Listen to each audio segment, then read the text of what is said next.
stop. A family shop. Think Thayer. Come on, let's get rolling. Come on, let's get moving. Think Thayer.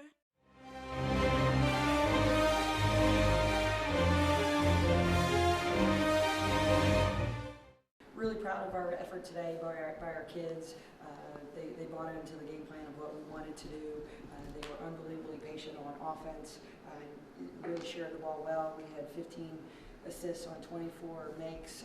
We had set a couple goals prior to the game of really trying to contain them on the offensive rebound glass, that we knew that we had to reach a certain number because they're a team that can shoot, miss it, and offensive rebound put back all day long with the best of them. We knew we had to have limited turnovers, and we knew that had to make so many threes, and then the last one, we had to get to a certain point level, and we met 3 out of those four goals, and that was really important in generating and having that confidence that our team needed today. But credit Eastern Michigan, they're a team that plays this style of play 40 minutes against everybody. It doesn't matter if they're up or down, their effort's phenomenal. They've got a couple of local kids to stay home, but Tori does a great job with them, and they're going to play hard. And I was happy that our kids matched that effort today. And Eastern makes you play at a very frenetic pace, and I thought we would be able to get some open shots and be able to knock those down. Now, if we were rushed at all, I was worried if we'd be able to knock it down, but our kids were very disciplined. They stayed in their routine, especially shooting the 3 ball, but we had really balanced scoring today, and we had a lot of different kids make some threes, but we needed 40 minutes, and we knew that going in, and we got that today. But again, proud of our effort, appreciate all the fans that came out today. This is a really good team win against a very talented Eastern Michigan team. May I be so bold as to ask which of your goals you did not reach out of those 4? We wanted to limit them to 13 offensive rebounds or less. We had 17. A handful of those were at the end. I mean, 3 of those are team rebounds that we lose the jump ball, but we reached the other 3. Will you talk a little bit, working backwards, those final 2 minutes where it looked like they finally, after 38 minutes where you had your style, they basically had 2 minutes where they had theirs and made that frenetic comeback? We really wanted to run plays offensively in clusters and run press breakers in clusters as well. And then as soon as they countered and defended a certain cluster of plays, offenses or press breakers, then we were going to change. And then we were right in the midst of a change in the last 2 minutes, and then their pressure amped up. But we have switched some things around. We wanted a guard throwing it inbound instead of a post player.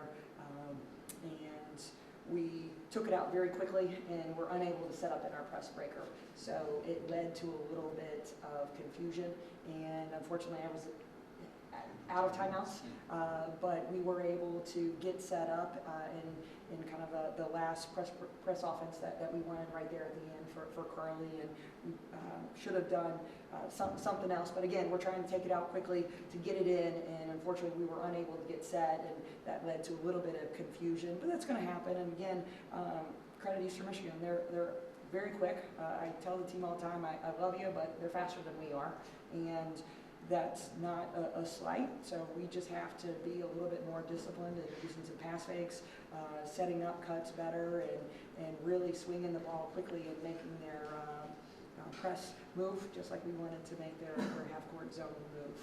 But again, they're talented.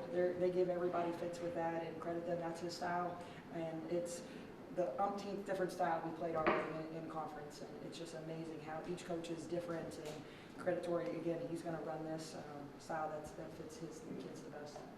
Will you talk a little bit about your offensive execution to start the 4th quarter? They cut at the floor, and you've had, by my count, you scored on 7 of your first 8 possessions.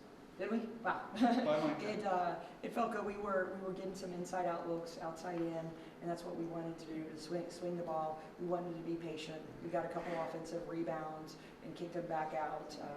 I thought we were able to relieve a little bit of pressure and draw some late fouls against them, and just a couple sets where literally we're trying to draw the foul. But we were patient. We needed that.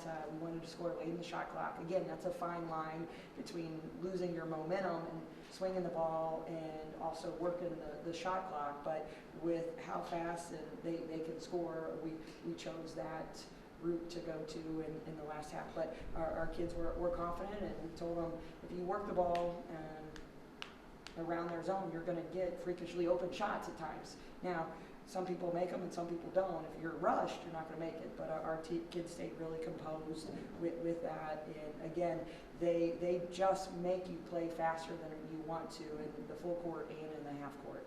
But again, our kids, we added a bunch of new stuff for this particular game in a short amount of time. And again, I was pleased with our kids' execution with those plays, especially in the fourth quarter. And when you talked a little bit about the three-point shooting, that's another really good game by Rachel and Sydney. Rachel did extremely well. Sydney, I mean, when you get 8 out of 16, 50% between those two kids, but you had 5 different kids shoot the 3 tonight, and I thought, or make a 3 tonight, and I thought that was a big key, because now you got to pick your poison on what kid you really want to try and deny, or what kid you really want to run at and make her put the ball on the ground and take away her 3 ball. But again, we were unbelievably unselfish with the ball tonight, and were able to swing it, and we got it to kids who were open, and we took the open shot.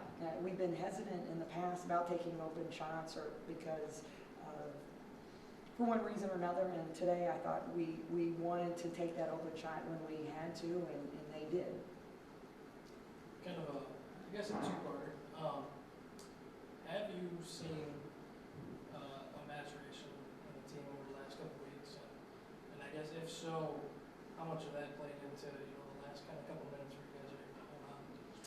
I think we have. I mean, I could sit up here every post-game speech and talk about youth of who we're playing. I mean, 2 freshmen, 2 sophomores are in there, and a 5th-year senior. Or I could talk about two freshmen, 1 sophomore, and a junior, and I could go on and on about our youth. I don't want to do that. I could go on and on about not having Ashley for 4 to 5 games because of her injury, and now coming back, and then we're playing small and doing completely different things and trying to get our groove back with a different lineup. I could go into unbelievable detail about the kids that we have that are playing that aren't healthy, but I don't want to do that. I want to talk about how they are getting better, as you said, and they're sharing the ball, they're working it, they're having some self-confidence. We're doing a couple different things differently in practice, in my opinion, and we need to change things up a little bit, and they have, but they're believing, and that's what you need to have to be successful. Belief in yourself, belief in others, and it becomes contagious. And I said that last game, but it was played out that way again tonight. Since we have you here, Toledo next, I guess we watched the video of them where you're getting ready for Easter. I did. I did. In fact, I probably shouldn't say this, but because we are big rivals, but I have Trish Culp's cell number, she has mine. We text back and forth about a couple things in the Mid-American Conference office that are going on right now. We talked about different game plans as well against other opponents. I think she's unbelievably intelligent, a great strategist as well. She gets kids that play hard, that fit her system. Think very highly of that program, and I think they reciprocate as well. And we play them twice this year, and if we probably in the future, we probably should play them twice every year. It's a conference scheduling, part of our 18 games that we play them twice this year, but I think it's good for our league. I think it's good for women's basketball fans in Northwest Ohio, but it's a fun rivalry. And it's, I know I'll get booed, our kids will get booed, it'll be a raucous crowd up there, and we're going to be expecting the same type of treatment, when they come down to the Stroh Center. But it should be a fantastic game. No matter what, if both teams were undefeated, it would be a great game. If both teams hadn't won a game, it'd be a great game. You never know what can happen in a rivalry, but again, it is a rivalry, but I think very highly of them, and I think they think the same of us, and it's going to be a 40-minute game, I have no doubt. Obviously, they lost that game at Easter over the weekend. They were on quite the run so far this season. And have you seen anything else, maybe other than that game against Easter from them that's still I've seen them play a couple of our common opponents, and They run a lot of plays, and we've got 2 days of prep. They had a bye week. If you had to talk about days off and a longer prep, they win that battle already. We essentially have 6 hours to get ready and figure out a game plan. I'm going to get a short night's sleep, but it's JC Brooks Scout. It's already done. So we'll get after it, and we'll tier our practice differently tomorrow because we go in the morning time block. So we'll actually go 2 shorter practices tomorrow, one in the morning, one in the afternoon, because our kids have a lot of class time on Thursdays. But we'll be ready, and they will be too. It's a team. They shoot the ball well. I think we shoot the ball well. And again, I can't put it any more simply than it's going to be a 40-minute game.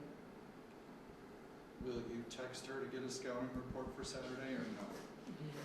I tell you what, everybody talks about wins and losses. Everybody talks about rivalries, but her mom's not doing well, and I've reached out to her a couple times to be like, hey, how's she doing? And the basketball's on the back burner when it comes to real life stuff, but I have no doubt she'll be ready. We'll be ready. Again, I think really highly of them, and I think they do the same for us, and it should be a great game.